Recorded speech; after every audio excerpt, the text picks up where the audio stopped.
Hi అండి, ఈరోజు మీకు నేను పిల్లలు బాగా ఇష్టపడే నిమ్మకాయ పప్పు ఎలా చేయాలో చూపిస్తాను.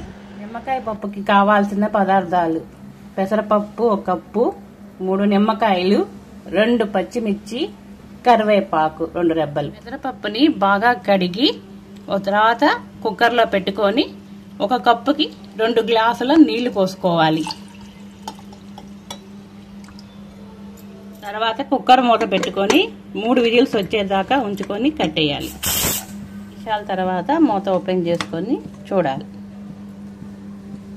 తగినంత సాల్ట్ వేసుకొని కలుపుకోవాలి మెత్తగా.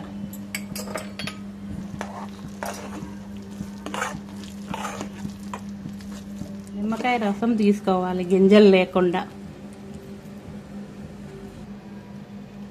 పప్పులోకి పప్పు వేసుకోవటానికి ఒక బాండి పెట్టి 1 చెంచా ఆయిల్ వేసుకోవాలి.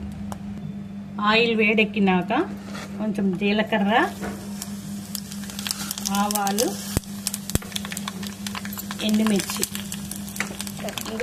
కొంచెం ఇంగు వేసుకోవాలి. తర్వాత కరివేపాకు వేసుకోవాలి. తరిగి పెట్టుకున్న పచ్చిమిర్చి వేసుకోవాలి. కొంచెం పసుపు వేసుకొని కలుపుకోవాలి. తర్వాత పక్కన పెట్టుకున్న పప్పులో నిమ్మకాయ రసాన్ని పోసుకోవాలి. బాగా కలుపుకోవాలి. మనం వేయించుకున్న పోపుని పప్పులో వేసుకోవాలి.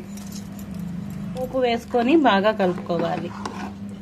అంతే, ఇంకా మనకి రుచికరమైన నిమ్మకాయ పెసరపప్పు రెడీ అయిపోయింది.